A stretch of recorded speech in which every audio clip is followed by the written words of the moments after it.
बिस्मिल्लाहिर्रहमानिर्रहीम, अस्सलाम वालेकुम। मैं हूं आपका होस्ट चौधरी इरफान ज़हीर और आपको स्पोर्ट्स क्लब में वेलकम कहता हूं। नाज़रीन, क्रिकेट के हवाले से बात करें तो इस वीक में काफ़ी ज़्यादा हैपनिंग हमें को देखने को मिली। सबसे पहली चीज़ जो है, पाकिस्तान ने वेस्ट इंडीज़ को तीनों ओडीआई में शिकस्त दे के सीरीज़ अपने नाम की। ये बहुत ज़बरदस्त किस्म की चीज़ थी कि वाइट वॉश किया वेस्ट इंडीज़ को, और गालबन 91 से लेके अब तक पाकिस्तान ने तमाम सीरीज़ अपनी जो होम सीरीज़ खेली गई सब अपने नाम की। इसके साथ साथ अगर मज़ीद अगर बात करें तो दूसरी चीज़ जो सबसे प्रोमिनेंट क्रिकेट के हवाले से है वो रैंकिंग है ओडीआई और टी20 की, जिसमें बाबर आजम पहले नंबर पे आए और उसके साथ हमने देखा कि मामून हक ने भी सेकंड पोजीशन हासिल की। ये कि बहुत बड़ी अचीवमेंट है पाकिस्तानी क्रिकेट के हवाले से बात की जाए। इसी तरह टी20 की रैंकिंग के हवाले से भी बात करें अगर हम, तो टी20 रैंकिंग में भी बाबर आजम पहले नंबर पर बारजुमान हैं और मोहम्मद रिजवान जो उनके ओपनिंग पेयर हैं वो दूसरे नंबर पर हैं। तो ये बड़ी खुशाइन चीज़ है। इसके साथ साथ ऑस्ट्रेलिया और श्रीलंका की सीरीज़ भी चल रही है। उसकी बात की जाए तो ऑस्ट्रेलिया ने टी20 सीरीज़ अपने नाम की, अभी ओडीआई सीरीज़ चल रही है, एक से बराबर है। और इसके साथ साउथ अफ्रीका और इंडिया की सीरीज़ भी जारी है, जिसमें दोनों दो मैचेस अपने नाम कर चुके हैं। इन सब पे आज लंबी डिस्कशन करेंगे और कोशिश करेंगे कि कुछ करंट क्रिकेट और जो फ्यूचर में क्रिकेट होने जा रही है उस पर भी बात करें। हमारे साथ जो गेस्ट हैं वो बहुत ही स्पेशल हैं, क्रिकेट में बड़ी गहरी निगाह रखते हैं, बड़े इनके एनालिसिस दबंग होते हैं, बड़े ज़बरदस्त होस्ट भी हैं और इनके एनालिसिस हमारे लिए बहुत मायने खेज भी रखते हैं। हमारे साथ शो में मौजूद है the one and only Naseem Rajput. अस्सलाम वालेकुम जी। वालेकुम सलाम। कैसे हैं आप इरफान साहब? खैरियत है इरफान भाई? बहुत शुक्रिया आपके टाइम का, आपने कीमती टाइम दिया। सबसे पहले मैं आपसे आपकी वालदा का हाल पूछना चाहूँगा। मुझे पता चला था, आपसे बात भी हुई थी कि वो शी वॉज नॉट वेल, तो अब सबसे पहले तो उनके लिए बहुत सारी दुआएं हमारी कि अल्लाह ताला उनको सेहत याब करे, और उनकी सेहत के हवाले से ज़रूर अपडेट कीजिए। जी, अल्लाह का बहुत शुक्र है। वो 2 दिन आईसीयू में रही थी, कुछ तबीयत थोड़ी ज़्यादा ख़राब थी। 4 दिन हॉस्पिटल रहने के बाद अब अल्लाह का शुक्र है अम्मी घर आ गई। और जितने लोग हैं, आप जैसे भाई, दोस्त, जिन लोगों ने बहुत सारी दुआएं की, उन सब का बहुत-बहुत शुक्रिया। अल्लाह ताला आपको जज़ाए खैर अता फरमाए। और माँ तो सबकी सांझी है और जी सबकी माँओं के लिए बहुत सारी दुआएँ, सबके पेरेंट्स के लिए बहुत सारी दुआएँ, क्योंकि ये नेमत, इसका कोई इरफान भाई कोई मुतबादिल तो है नहीं। बस अल्लाह ताला सब इनका साया जितना अरसा हो सके हमारे सर पे कायम रखे और सेहत के साथ खुशियों भरी जिंदगी अता फरमाए। आमीन आमीन सुमा आमीन। जी बिल्कुल, माँ से बड़ी कोई ब्लेसिंग नहीं है और अल्लाह साहब माँओं को इसी तरह लंबी वाली सेहत वाली ज़िंदगी अता फरमाए। अजीत सिंह भाई, थोड़ी सी गुफ्तगू को आगे बढ़ाते हैं। जिस तरह मैंने बात की, पाकिस्तान ने वेस्ट इंडीज़ से सीरीज़ अपने नाम की, वाइट वॉश किया। जहाँ विक्ट्रीज़ की हम बात करते हैं तो विक्ट्रीज़ के अंदर हम कई दफ़ा अपने लूप होल डेफिशिएंसीज़ को भी भूल जाते हैं। मैं पहले उनको थोड़ा सा आपसे पूछना चाहूँगा, जो प्रॉब्लम्स दिखने में मुझे नज़र आई, मैं आपकी ज़रूर उस पर टेक लेना चाहूँगा। सबसे पहली चीज़ जो नज़र हमें आती है वो हमें नज़र आता है कि हम एक शेल में चले जाते हैं, चाहे वो पहले बैटिंग करें या सेकंड बैटिंग करें, कहीं ना कहीं फंसते हैं। जैसे पहले ओडीआई में देखा कि अच्छा चेस कर रहे थे हम, बट जैसे ही बाबर आउट हुए, रिजवान आउट हुए, फिर हम फंस गए। और फिर खुशदिल शाह ने एक ऐसी एक्स्ट्राऑर्डिनरी किस्म की इनिंग्स खेल दी और उसने जिता दिया। बट प्रॉब्लम कहीं ना कहीं हमें आता है, नज़र आता है कि हम एक शेल में चले जाते हैं। उसकी कंपैरिजन में मैं इंग्लैंड की इनिंग्स की बात भी करना चाहूँगा, जिस तरह उन्होंने फिर एक वर्ल्ड रिकॉर्ड बना दिया, तीसरी दफ़ा 498 का इनिंग्स खेल दी। तो ये हमारी टीम कहीं ना कहीं, आल दो कि वी आर विनिंग, बट फिर भी कहीं ना कहीं हम शेल में जाते हैं। ओडीआई की मैं भी फ़िलहाल बात कर रहा हूँ, बैटिंग के अंदर पर्सपेक्टिव में बात कर रहा हूँ। वो ज़रा बताइए क्या रीज़न, अप्रोच की है या अभी कहीं अभी भी नेगेटिव या कहीं हमें स्केर्ड एलिमेंट रहता है हमारी बैटिंग के अंदर?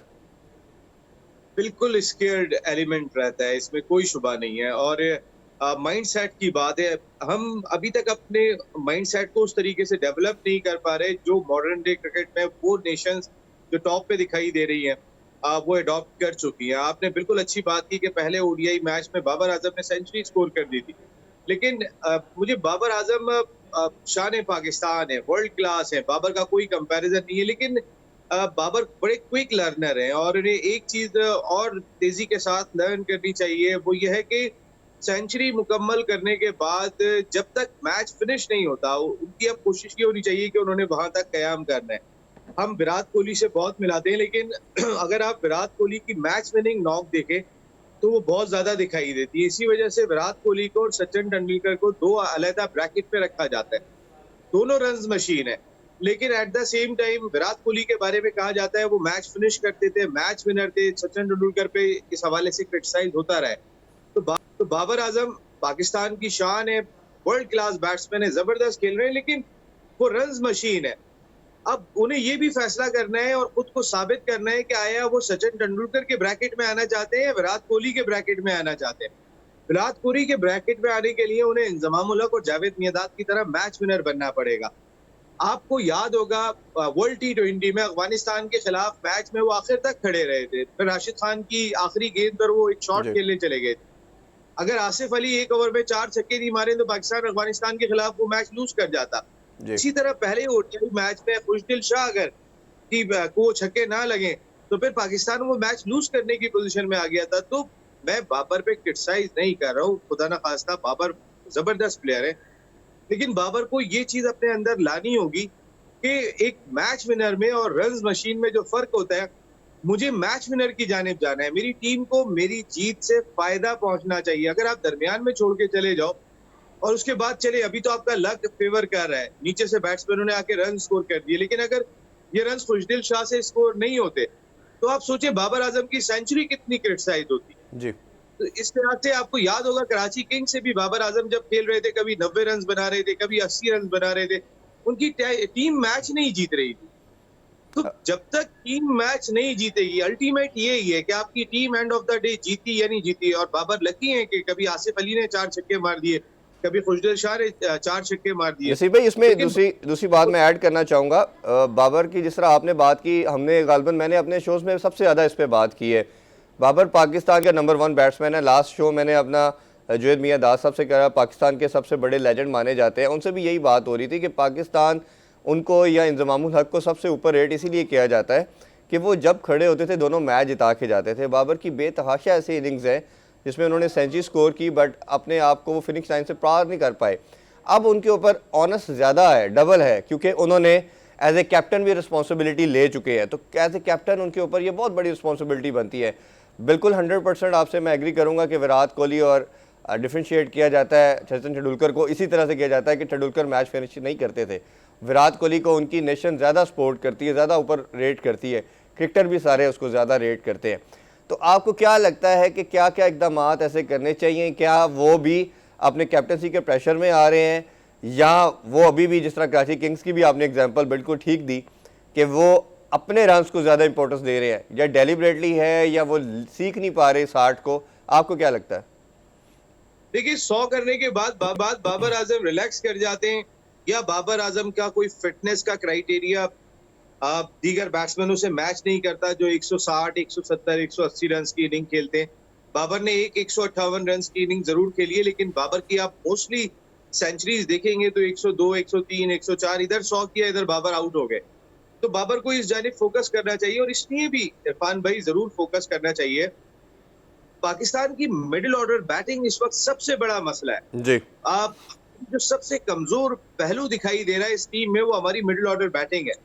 आप अगर नीचे से हमारी बैटिंग देखते हैं तो फिर हमें समझ में नहीं आता 5 और 6 पे किसको खिलाना है। हम पता नहीं कितने बैट्समैन ट्राई कर चुके हैं।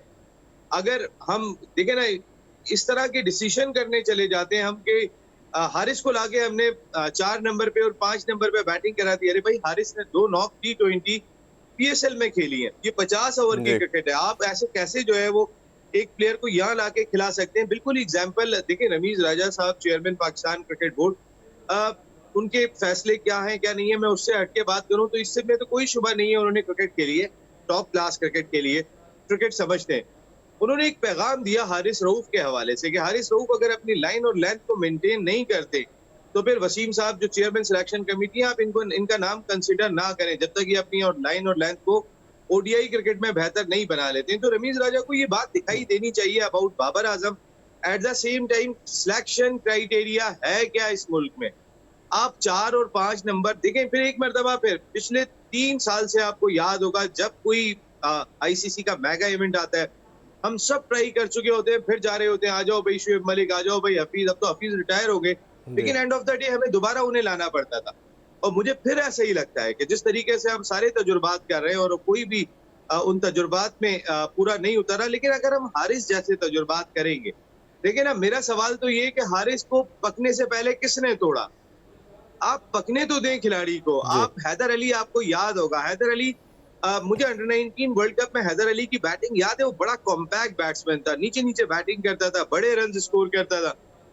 इधर अंडर 19 वर्ल्ड कप खत्म हुआ, हैदर अली को हम डायरेक्ट पीएसएल में लिया, उसके बाद हैदर अली ना आधा तीतर आधा बटेर, वो पैगाम बन गया। वो रुकना चाहता है तो रुक नहीं पाता, मारना चाहता है तो उससे अब वो शॉट नहीं लग रहे। जी, नसीम राजपूत से बड़ी इंटरेस्टिंग गुफ्तगू जारी है, but time for short commercial break, stay with us.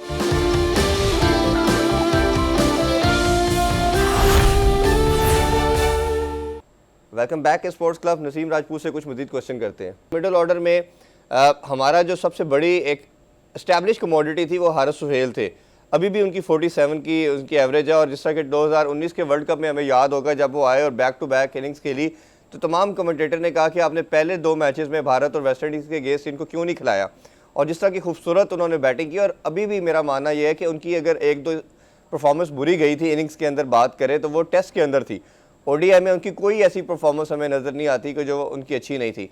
Secondly, उनके साथ कई चीज़ें टैग इन की गई कि उनके साइकोलॉजिकल इश्यूज़ हैं, फिटनेस के मसाइल हैं। मेरी अभी उस पर उनसे बात हुई, अभी मिडल ऑर्डर के मैं लिहाज से बात कर रहा हूँ तो इसलिए मैं ये डिस्कस कर रहा हूँ। फिर आपने लास्ट 1 ईयर से साउथ शकील को ऐड किया, अगेन उनका भी फिटनेस का मसला था। तो अभी मेरी हारिस से भी बात हुई है, हारिस सुहेल से, उसने कहा मैं बिल्कुल फिट हूँ। अच्छा, मीडिया पे काफ़ी ज़्यादा क्रिटिसाइज मैंने भी किया, आप लोगों के भी मैं शोज़ देखता रहता हूँ, आप लोगों ने भी किया। बात की गई तो इन्होंने अनाउंस किया 45 लड़कों का पहले ट्रेनिंग सेशन जो लाहौर में रखा गया नेशनल हाई परफॉर्मेंस सेंटर में, शुएब मकसूद और उसको भी बुला लिया गया। और जब उनको इनवाइट किया गया और जब मेरी इन दोनों से बात हुई तो इन्होंने ट्रेनिंग के लिए नहीं बुलाया, इन्होंने कहा कि आके फिटनेस टेस्ट दे। उन दोनों ने डिनाई कर दिया।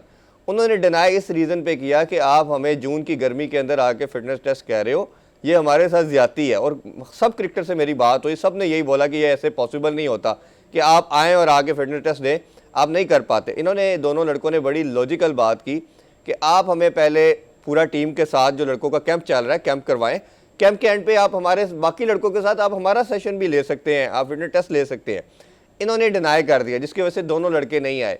तो ये क्या नसीम भाई, मुझे ये बताइए कि आपके पास जब प्रिपेयर्ड कमोडिटी भी है, आप उसको नेपोटिज्म की वजह से ख़राब कर रहे हैं, क्या फैक्टर है? साउथ शकील हमें नज़र नहीं आ रहा है, एक अच्छी वो भी प्लेयर नज़र आ रहा था, और लेफ्ट हैंडेड बहुत मायने रखता है ओडीआई के अंदर और टेस्ट के अंदर भी। कैसे देखते हैं डिसीजन को आप? देखिए, 2 बातें इसमें आपने की हैं।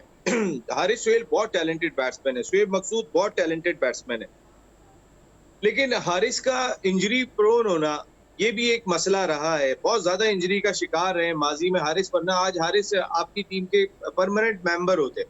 हारिस का सबसे बड़ा मसला उनकी इंजरीज रही हैं।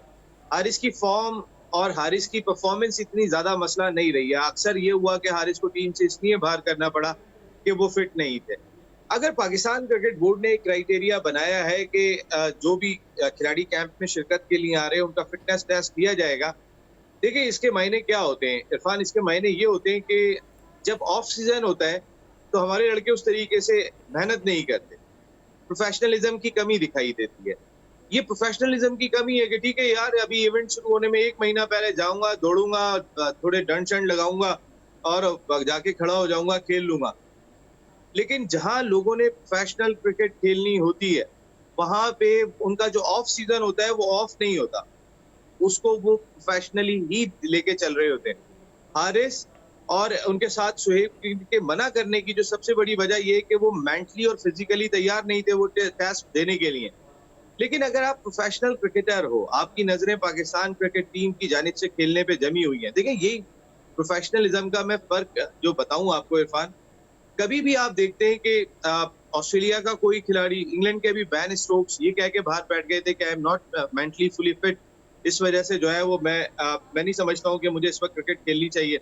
कई ऑस्ट्रेलियन प्लेयर्स की मैं आपको एग्जांपल दूंगा कि जो सिर्फ अभी मैक्सवेल वो जो है वो बाहर बैठ गए थे ये कहने के बाद कि आई एम नॉट, मैं मेंटली बिल्कुल तैयार नहीं हूँ इस वजह से। हमारे यहाँ कोई मेंटली, हमारे यहाँ हर आदमी मेंटली तैयार है, हाँ ऐसे फिजिकली तैयार हैं। आप अगर बैन स्टोक्स को देखेंगे, आप मैक्सवेल को देखेंगे, they are physically equipped, full ready है, लेकिन वो अपने आप को समझते हैं कि मैं मेंटली तैयार नहीं हूँ। हमारा खिलाड़ी कभी नहीं मानेगा। मेंटली तो जी जाने करना क्या है जी, 15 दिन भागना है, 4 दिन जिम जाना है, तो फिर जाके मैं खड़ा हो जाऊंगा, मैं उसके बाद आप फिक्र ही नहीं करो, सब हो जाएगा। ये प्रोफेशनलिज्म की कमी जब तक हमारी क्रिकेट से नहीं होगी, ऑफ सीजन में भी आपको उतनी ही मेहनत करनी है जितनी ऑन सीजन में आप मेहनत करते हैं। हम बात ये करते हैं कि मैं पाकिस्तान क्रिकेट टीम में सिलेक्ट हो जाऊंगा, उसके बाद सिलेक्शन का क्राइटेरिया मेरे लिए मुख्तलिफ हो जाएगा। उसके बाद देखें मैं कैसी मेहनत करके अपने आप को बिल्कुल एक शेप में लाके दिखाता हूँ। भाई ये काम तुमने वैसे भी करना है अगर तुमने क्रिकेट खेलनी है। आ, इस बात का जरा एहसास जरूर होना चाहिए। और मिडिल ऑर्डर बैटिंग की जहां तक मैं बात कर रहा था, देखें हमारे तजुर्बात हैरानकुन तौर पर समझ नहीं आते हैं। आसिफ अली, इफ्तिखार अहमद, इनके गिर्द हमारी मिडिल ऑर्डर बैटिंग बहुत अरसे तक घूमती रही है। खुशदिल शाह खासे टैलेंटेड है, दिल वाले हैं, बहादुर हैं। खुशदिल शाह को हमने बहुत ज्यादा इन और आउट किया। हमने जितना कॉन्फिडेंस आसिफ अली को दिया, जितना कॉन्फिडेंस हमने इफ्तिखार को दिया, इतना हमने खुशदिल शाह को नहीं दिया। जी। खुशदिल शाह बना बनाया मटेरियल, तो और आज भी हम देखें इरफान भाई उस तरह एतमाद नहीं दे रहे। हम अगर यहाँ इफ्तिखार को खिलाते तो हम इफ्तिखार को बॉलिंग करता हुआ भी देखते। खुशदिल शाह ने पीएसएल में बहुत अच्छी बॉलिंग की थी। मैं एक्सपेक्ट नहीं करता था कि वो इतने अच्छे स्पिनर हैं, लेकिन किसी एक मैच में अगेंस्ट वेस्ट इंडीज आपने उनको बॉलिंग नहीं दी। इसका मकसद क्या है कि अभी तक आपके फ्रेम ऑफ माइंड में वो क्लियर नहीं है कि आने वाले वक्त में ये टीम में होंगे या नहीं होंगे।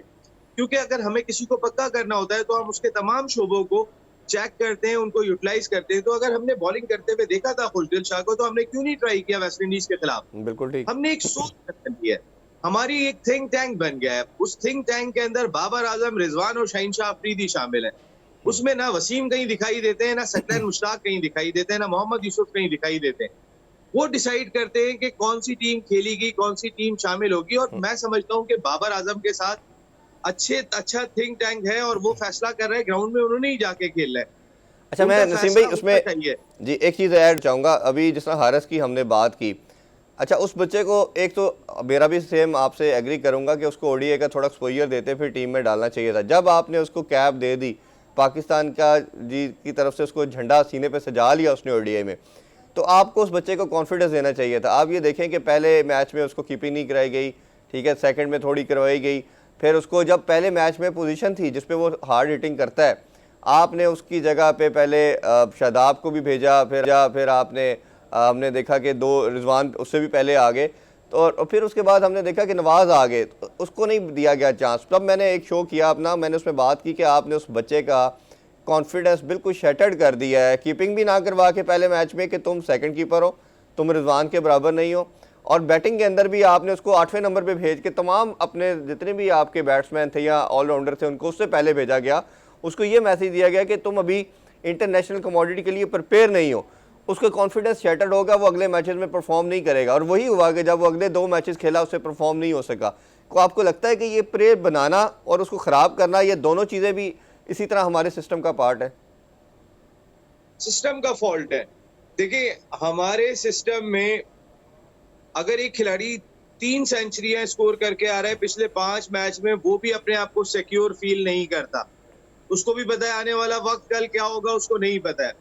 अगर रिजवान ने विकेट कीपिंग नहीं छोड़ी थी तो रिजवान की वो इनसिक्योरिटी थी। रिजवान जितना परफॉर्म कर चुके हैं, रिजवान को एक यंगस्टर को चेक करने के लिए ग्लव्स दे देने चाहिए थे कि यार ठीक है तुम चेक करो। अगर रिजवान को भी कॉन्फिडेंस नहीं होगा, बाबर को भी कॉन्फिडेंस नहीं होगा, शहीनशाह अफरीदी को भी कॉन्फिडेंस नहीं होगा, तो फिर खुशदिल शाह को क्या खाक कॉन्फिडेंस होगा? हारिस रऊफ को क्या खाक कॉन्फिडेंस होगा? देखें हमारे सिस्टम में कॉन्फिडेंस नहीं है। सरफराज अहमद बहुत बड़ी मिसाल है। इरफान आपके सामने दुनिया का कोई मुल्क 11 सीरीज ऑन अ ट्रॉट, और आपके अगर पॉइंट्स टेबल देखें T20 के, तो फिर जितना बड़ा मार्जिन से उन्होंने नंबर 1 रखा हुआ था, कोई मुल्क उनको एज ए लीडर चेंज नहीं करता। मैं एज ए लीडर बात कर रहा हूँ, उनको कभी चेंज नहीं करता। लेकिन उनको भी नहीं पता था कि सुबह सो के उठेंगे तो क्या हो जाएगा। इसी वजह से हर चीज रिजवान ने भी देखी हुई है कि सरफराज के साथ क्या हुआ है, बाबर आजम भी देख चुके हैं सरफराज के साथ क्या हुआ है। तो ये अपने बंच में रहना चाहते हैं, ये बाहर से किसी प्लेयर को लाना नहीं चाहते हैं ताकि इनका अपना एक टोला बरकरार रहे, और वो जो इनकी इनसिक्योरिटी है वो दूसरे अंदाज से कहीं ना कहीं रिलैक्स रहे।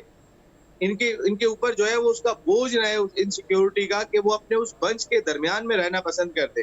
जैसे इफ्तिखार की मैंने बात की, आसिफ अली की मैंने बात की, खुशदिल शाह वो प्लेयर है, वो यहाँ से तगड़ा है, वो अपने खेल पे बहुत फोकस है।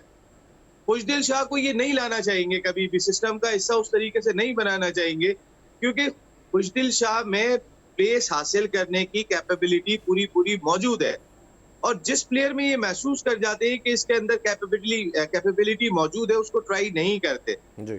आप देखें वो आसिफ अली, इफ्तिखार, इन्हीं के गिर्द घूमती रही है, इनके अलावा तो किसी के गिर्द नहीं घूमी ना।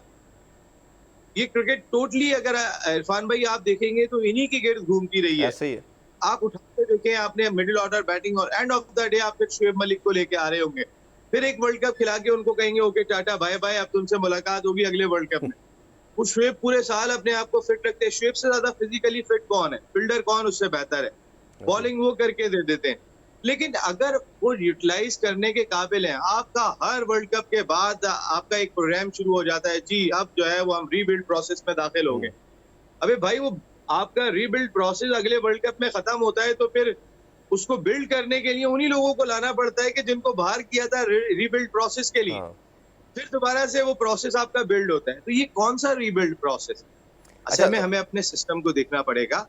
आप अगर अपने सिस्टम को नहीं देखेंगे, शान मसूद, आप अगर बाबर आजम जो है वो ओपनर खेल सकते हैं, रिजवान ओपनर खेल सकते हैं, फखर जमान 3 नंबर पे बैटिंग कर सकते हैं T20 क्रिकेट में, जो जेन्युइन ओपनिंग बैट्समैन है, तो फिर शान मसूद 4 या 5 नंबर पे क्यों बैटिंग नहीं कर सकते?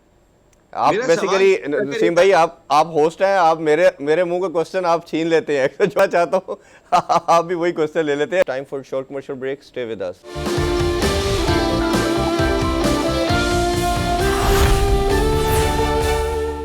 Welcome back sports club. Naseem Rajput से कुछ मजीद क्वेश्चन करते हैं। आपको लगता था कि शान मसूद ने इतनी परफॉर्मेंसेस दी, जैसे मैं नेपोटिज्म की या दोस्ती की बात करूं, जैसे आपने एक सर्कल की बात की, इसी के गिर्द क्रिकेट घूम रही है। अब शान मसूद की इतनी ज़्यादा परफॉर्मेंस अभी काउंटी में भी हमने देखा, उसने जिस तरह स्ट्राइक रेट एनहेंस किया, और आपने बिल्कुल ठीक इस तरह पॉइंट आउट किया कि उसको ट्राई किया जा सकता है, क्योंकि पूरे पाकिस्तान में आपके पास कोई मिडल ऑर्डर नहीं था कि आपने 2 कीपर खिला दिए। आपने दुनिया को मैसेज क्या दिया, पाकिस्तानी क्रिकेट को क्या मैसेज दिया कि कोई आपके पास ऑलराउंडर नहीं है, मतलब मिडल ऑर्डर नहीं है, और आपने 2 कीपर खिला दिए। और शान मसूद को टेस्ट में सबका मानना था कि आपकी टेस्ट में जब आपने मामूल हक को चांस दिया, आपको पता था फ्लैट विकेट्स हैं, अगर शान मसूद को चांस मिल गया, हो सकता है डबल सेंचुरी कर जाए, तो आपके दोस्त की जगह नहीं बनेगी। अब इसी के साथ एक तो शान मसूद का बताइएगा, मेरा दूसरा क्वेश्चन इसी के साथ ले लीजिएगा, वो ये है कि हमारी रैंकिंग में बहुत बड़ी बात है, इसको हम क्रेडिट जहाँ देना चाहिए बिल्कुल देते हैं, बाबर को भी देना चाहिए, इमाम को भी और रिजवान को भी, जिस तरह इन्होंने तमाम बैट्समैनों को पीछे छोड़ के अपनी ये पोजीशन ली। लेकिन आईसीसी का क्राइटेरिया मैं देख रहा हूँ, आईसीसी जो आपको रेटिंग पॉइंट्स देती है बैट्समैन को, वो आपके रन्स की बेस के ऊपर देखती है, वो इस पर नहीं देती कि आपने मैच विनिंग्स कितनी इंपॉर्टेंट इनिंग्स खेली। अगर आपका ख्याल नहीं है कि क्या उसको भी आईसीसी को भी चेंज करना चाहिए, रिगार्डलेस कि कौन सी टीम है, अगर किसी बैट्समैन के 30-40 मैच विनिंग रन्स हैं तो उसके पॉइंट्स में एडिशनल एडवांटेज है, रादर दैन के किसी ने 125-150 कर लिया, टीम हार गई और उसका कोई बेनिफिट नहीं है। तो आईसीसी के इधर आपको लगता है इधर फॉल्ट भी है, ताकि इसको स्क्रूटनाइज करके अच्छे तरीके से रेटिंग पॉइंट्स लेके आया जा सके? देखिए, आईसीसी एक ऐसा इदारा है कि जिसके अम्ब्रेला में कई ममालिक खेलते हैं, और अगर आईसीसी को फिर इस सिलसिले में काम बहुत बढ़ जाएगा, उन्हें बाकायदा अपना एक थिंक टैंक रखना पड़ेगा, कुछ प्लेयर्स की टीम रखनी पड़ेगी कि वो सारे मैचेस देखेगी और देखने के बाद वो ये डिसाइड करेगी कि किस बैट्समैन ने किस सर्कमस्टांसेस में रन स्कोर किए थे और उन रन्स का उसकी टीम को फायदा क्या हुआ था। मैं 105 रन स्कोर कर दूं और मेरी टीम मैच हार जाए, तो लाजमी तौर पे उन 105 रन की वो अहमियत नहीं है कि अगर 40 मैच विनिंग रन किए थे, जिस तरह खुशदिल शाह ने किए थे 42 रन, वो मैच विनिंग रन थे जिन्होंने मैच एकदम से चेंज कर दिया था और मैच खत्म कर दिया था, और बाबर ने उनको मैन ऑफ द मैच दिया था। ये बाबर का बड़ापन था, एज ए लीडर उन्होंने बड़ी अच्छी एग्जांपल कायम की थी वहां पर, जो अच्छी चीजें उसको हमें अप्रिशिएट करना चाहिए। लेकिन शायद इंटरनेशनल क्रिकेट काउंसिल का वो दर्द नहीं होगा, इस वजह से दर्द नहीं होगा कि इंटरनेशनल क्रिकेट काउंसिल की अपनी तो कोई टीम है नहीं कि वो ये जज करने के लिए बैठे और टाइम निकालें कि किस बैट्समैन ने किस हालात में रन स्कोर किए थे, किस बॉलर ने किस जगह पर आके आउट करके दिखाए थे, और किस तरह की पिच थी। स्पिनर्स के लिए फ्रेंडली पिच थी, वहां फास्ट बॉलर ने आउट कर दिए थे, या स्पिनर्स के लिए कुछ भी नहीं था और वहां स्पिनर ने आउट कर दिए थे। तो आईसीसी को इस जानिब सोचने के लिए ना टाइम है, ना उनके पास कोई इतनी बड़ी टीम है। ये काम मुल्क का है। हर मुल्क अपने खिलाड़ियों को जरूर मॉनिटर कर रहा होता है कि हाँ, खुशदिल शाह ने जो 42 रन किए थे इस जगह पर किए थे, रिजवान के वो जो 70 रन थे वो बहुत इंपॉर्टेंट थे, वहां पे टीम जीतने में कामयाब हुई थी। शाहिनशाह अफरीदी का अगेंस्ट इंडिया जो पहला स्पेल था वो बहुत डिफरेंट था, और वो आज भी जो है वो जबरदस्त किस्म का स्पेल करार दिया जा सकता है। ये अपना मुल्क ही कर सकता है। तो मेरा ख्याल है आईसीसी तो अगर पॉइंट्स का क्राइटेरिया तो यही रहेगा आईसीसी का कि आपने रन्स कितने स्कोर किए थे। अब जाहिर है इतने दुनिया के प्लेयर्स जो है वो रन स्कोर कर रहे हैं, एंड ऑफ द डे वो देख लेते हैं अच्छा बाबर आजम ने 1080 रन स्कोर किए हैं, 770 रन जो है वो इमामुल हक ने स्कोर किए हैं, 760 रन जो है वो शाय होप ने स्कोर किए, और उन रन्स के हिसाब से या टीमों की फतुहात के हिसाब से। अब ये तो नहीं ना वो फतुहात, अब इंग्लैंड ने जो मैच जीता है, देखिए माइंड सेट की हम बात करते हैं, इंग्लैंड ने, मैं नेदरलैंड की बात नहीं कर रहा हूँ, लेकिन न्यूजीलैंड के खिलाफ जो टेस्ट मैच उन्होंने जीता है वो तो लाजवाब जीता है। जी। वो 299 कर रहे थे, उनके 100 रन पे 4 टॉप ऑर्डर आउट हो गए थे। हम अगर होते, आप यकीन करें कि हम उस वहां 4 आउट होने के बाद माजरत के साथ वो हम कहते हैं ना, हमने लार्ज पैम्पर पहन लेना था और हमने चला जाना था सीधा सीधा रोकने के लिए कि किसी तरह ये मैच ड्रॉ हो जाए। हमारा दिल गुर्दा ही नहीं है ये जी। भाई, ये दिल गुर्दा नहीं है हमारा। उनका दिल गुर्दा था, उन्हें पता था कि हमारे पास अब भी ये मैच जीतने का ऑप्शन मौजूद है, और उनके पास जब तक जीत का ऑप्शन मौजूद होता है वो कोई और रिजल्ट की जानिब जाते ही नहीं। हमारे 2-3 रिजल्ट एक साथ चल रहे होते हैं। सबसे पहला रिजल्ट हमारे दिमाग में ये चल रहा होता है, खुदा न खास्ता हम हार ना जाए, हम हार गए तो क्या होगा। वसीम भाई, इसकी सबसे बड़ी एग्जांपल कराची का टेस्ट है ऑस्ट्रेलिया के अगेंस्ट। आपको याद होगा जिस तरह रिजवान और बाबर ने सेंचुरी की, बाबर 196 पे आउट हुए, सारी दुनिया बोल रही थी, मैं ट्विटर देख रहा था, तमाम क्रिकेटर्स का मानना था कि आज हिस्ट्री बनने जा रही है और Pakistan should go for the victory. उस टेस्ट मैच को आप इतना बुरा खेले एंड में आके कि आपने जीतना क्या था, आपको बचाना मुश्किल लग रहा था। तो ये माइंड सेट को कौन करेगा, इसमें थोड़ा सा कोचिंग का भी मुझे रोल आपके ज़रूर जानना चाहूँगा। अनफॉर्चुनेटली गोरा कोच आता है, उस पर क्रिटिसाइज होना शुरू हो जाता है कि जी ये देखें अपनी चीज़ें मनवा रहा है, ये चीज़ें सुनता नहीं है। लड़के भी कुछ टाइम ठीक रहते हैं, फिर वो भी उनके अगेंस्ट होना शुरू हो जाते हैं। लोकल कोच आता है, शुरू में सारों के साथ हार्मनी होती है, बाद में वो लगता है जी वो नेपोटिज्म में चला गया। तो आपको क्या लगता है ये हमारे लोग किस तरह के कल्चर के, इस कल्चर के रहने वाले लोग किस तरह के कोचेस के साथ सूटेबल हैं, जो डंडे के जोर पे काम करवाए, माइंड सेट चेंज करे? क्योंकि मुझे तो कॉम्बो नज़र आता है, कल हमने सेलिब्रेट भी की दोबारा से चैंपियन ट्रॉफी की 5 साला विक्ट्री को हमने सेलिब्रेट किया। सरफराज और मिकी के कॉम्बिनेशन पे हम बहुत बात करते रहे हैं, और अभी भी मानना ये है कि मेरा मानना ये है कि बहुत ज़बरदस्त कॉम्बिनेशन है, इसको चलते रहना चाहिए था। हटाना बहुत बड़ी ज़्यादती पाकिस्तान क्रिकेट के साथ हुई। तो किस तरह का कोच हमें सूट करता है जो पाकिस्तानी क्रिकेट को, माइंड सेट को चेंज करेगा? वो जो फेयरलेस हो, और फेयरलेस हो नहीं सकता, ये हमारे सिस्टम की प्रॉब्लम है। हमारा सिस्टम में इतनी इनसिक्योरिटी है, कोच खुद अपनी जान बचाने के लिए बैठा हुआ है, कप्तान खुद अपनी जान बचाने के लिए बैठा हुआ है, खिलाड़ी खुद अपनी जान बचाने के लिए बैठा हुआ है, बिकॉज ऑफ इनसिक्योरिटी। ये जो इनसिक्योरिटी है, ये एक बहुत ही एक ऐसी चीज है कि जो बहुत नुकसान पहुंचा रही है। इस इनसिक्योरिटी से निकलना बहुत जरूरी है। जब तक हम इस इनसिक्योरिटी से नहीं निकलेंगे, जब तक हम फेयरलेस क्रिकेट नहीं खेल सकते, हमारा सिस्टम उस तरीके से नहीं पनप सकता, हमारा सिस्टम उस तरीके से नहीं बेहतर हो सकता, जब तक हम खौफ अपने दिल से नहीं निकालेंगे कि मेरी जॉब नहीं रहेगी, मैं टीम में नहीं रहूंगा। ये जब तक आप नहीं कर पाएंगे, जब तक आपके जहन में ये बात नहीं होगी कि मेरे मुल्क ने जीतना है, मेरी जगह होती है नहीं होती है, पहली चीज मेरे मुल्क की फतह है। लेकिन जब जहन में ये आ जाता है अगर मैं 2 इनिंग में नहीं करूंगा तो यार पाकिस्तान टीम में नहीं रहूंगा, तो भाई पाकिस्तान टीम छोड़ो, पहले मुझे अपने लिए करने दो। जब तक ये चीज आपके दिमाग से नहीं निकलेगी, आप जब तक अपने माइंड सेट को नहीं बदल सकते। माइंड सेट को बदलने के लिए सबसे पहले सिस्टम में जो इनसिक्योरिटी पाई जाती है, आपको उसको दूर करना पड़ेगा। जब तक आप उसको दूर नहीं करेंगे, जब तक इरफान भाई, मैं नहीं समझता कि किसी भी तरह, किसी भी तरीके से आप अपने माइंड सेट को बदल सकते हैं। हम फेयरलेस क्रिकेट खेलेंगे ही नहीं। देखिए ना, आप फखर जमान खुल के बैटिंग करते हैं, हमने फखर जमान को देखा कि दरमियान में उनसे परफॉर्म नहीं हो पा रहा था, तो फखर जमान रोकने पे आ गए थे। फखर जमान ने अपना नेचुरल स्टाइल छोड़ दिया था। अगर हम अपने खिलाड़ी का नेचुरल स्टाइल छुड़ा देंगे तो वो कहां तक परफॉर्म करेगा? अगर फखर जमान में ये एबिलिटी मौजूद है कि वो 160-170 रन स्कोर कर सकता है, तो फिर मैं उस रन का बैट्समैन क्यों बनाऊं कि वो अगर 30 ओवर के अंदर या 40 ओवर के अंदर पाकिस्तान टीम को 160 रन बनाने के काबिल है, और मैं उसको ये बना देता हूं कि भाई वो इतने ही ओवर खेलने के बाद 80 रन बना रहा है कि वो टीम में रह जाए, ऐसा ना हो कि उसे टीम से बाहर कर दिया जाए। इसको जरूर देखना चाहिए हमारे सिस्टम को, रमीज राजा साहब को, कि ये जो इनसिक्योरिटी पाई जाती है, वो जो मैंने आपसे बात, एक ग्रोह बन जाता है फिर टीम के अंदर, वो उस ग्रोह से निकलना नहीं चाहते। कोई नया आएगा उनके लिए प्रॉब्लम क्रिएट करेगा, तो वो उस ग्रो में रहना पसंद करते because only of this insecure. अच्छा नसीम भाई, एक इसी इनसिक्योरिटी की एग्जांपल हमें बड़ी क्लियर नज़र आ रही है बॉलिंग के अंदर भी।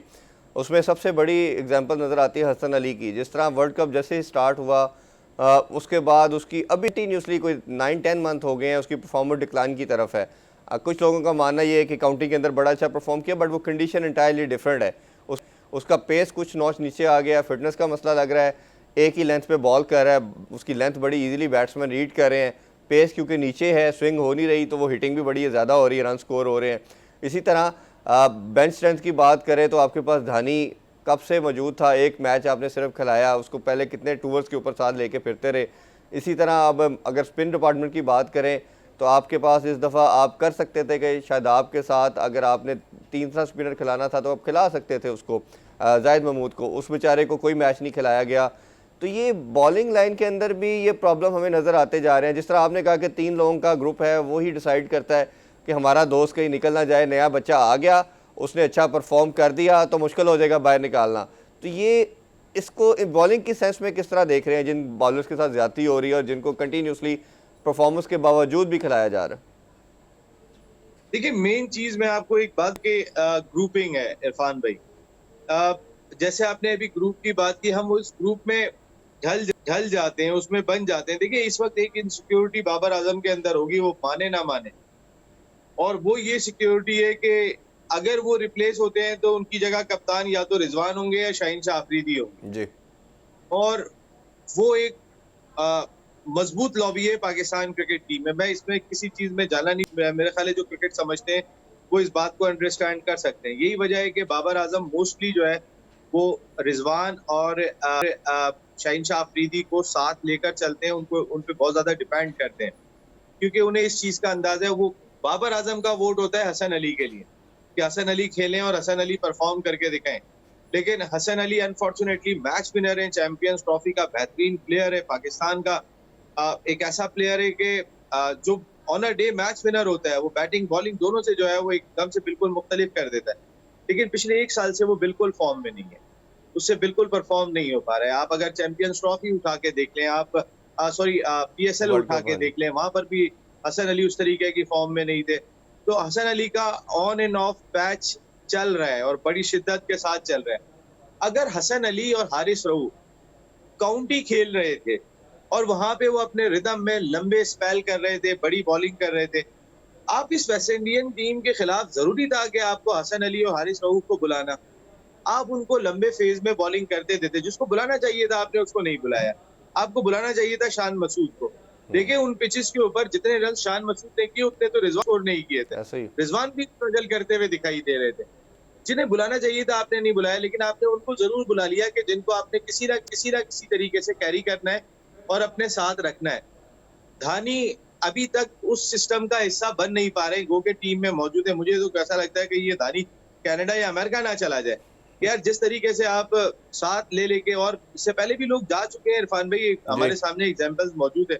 हर आदमी अपने कैरियर के बारे में पहले सोच रहा होता है कि मेरा कैरियर क्या बनना है। यहाँ पर तो मेरे कैरियर को कोई सोच ही नहीं रहा, मेरे बारे में तो कोई देख ही नहीं रहा, मैं कुछ भी परफॉर्म करके आ जाऊं।